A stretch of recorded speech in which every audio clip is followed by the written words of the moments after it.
So what is resilience?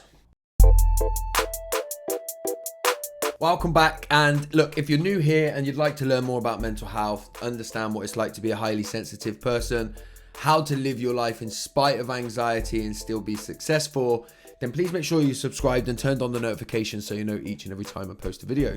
And for anyone that's been here before, you'll notice that we've got a new set, that things have changed a little bit.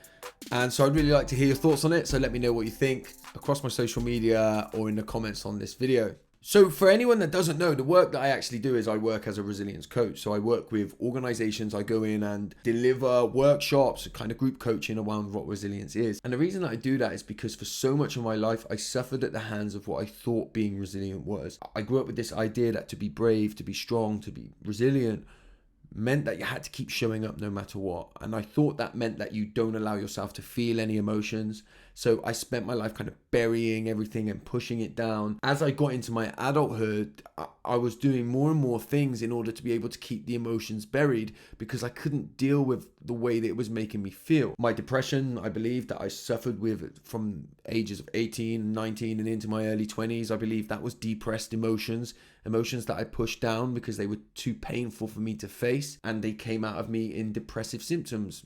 Rage for me, addiction was a strong one for me. And by the time that I was 24, I reached a stage where my mind told me that the best thing for everybody involved with me, you know, the people that I love the most, was for me to not be here. And I remember having a very clear and direct thought at the moment that decided I was going to take my own life, and that thought was that I needed to step up and to be a man and to do the right thing. And so that old idea of resilience actually took me to a place where I was about to take my own life. I was so distorted in the way that I saw the world that I thought that taking my own life was the most noble and selfless thing that I could do. Fortunately for me, what happened is I had an experience with my children in that weekend. I remember cuddling my daughter, and because I knew I was going to die, the past became irrelevant and the future was non-existent. And when I cuddled my daughter, I remember feeling the love in a way that I'd never felt before. I remember seeing my son go down the slide, and when he got to the bottom, he looked at me to check that I was watching, and I realized that we were connected without even touching. And so I changed my mind. But more importantly than I changing my mind is I understood that what was killing me was coming from within. And so from there, I've been on a journey of understanding what resilience really is. And I recognize now that the same thing that drives me to be successful in the things that I do in my life today is the very same thing that drove me to plan to take my own life. I just have a different way of viewing it today. And so what I understand from that is that resilience doesn't come naturally. It's not something that you're either born with or you're not born with. It's a skill, and one that we can hone in on, right? Lots of people will say that children are naturally resilient. I think children are natural born survivors with a huge potential to be resilient. But unless we teach them and give them the right tools to understand what they're feeling and know what they need as a result, then it's not resilience, it's survival. And I lived my life in survival mode until it all just became too much. Lots of motivational speakers will tell you that don't let the past define you.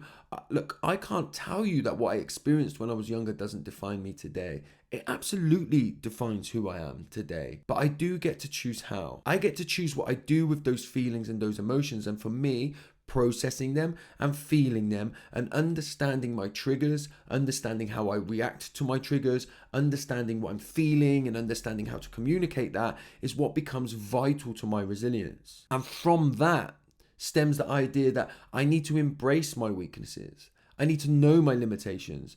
I need to know that ultimately I have my flaws, and I can try and ignore them and try and show up and be the man that I think I'm supposed to be, or I can embrace who I really am and know how to navigate the world with the tools that I've got. Because the Oxford English Dictionary definition of what resilience is the capacity to recover quickly from difficulties. Now, the Oxford English Dictionary says toughness as well, and I disagree, because toughness is the ability to be able to take force without ever breaking or distorting.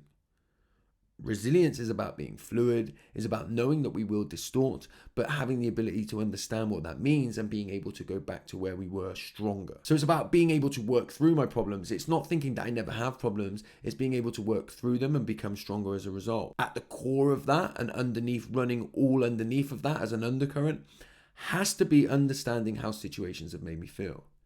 Even when they make me feel like I'm struggling, even when they make me feel these so-called or so perceived negative emotions. It's understanding that they've made me feel that and then questioning what those emotions are trying to tell me and then setting about being able to do that.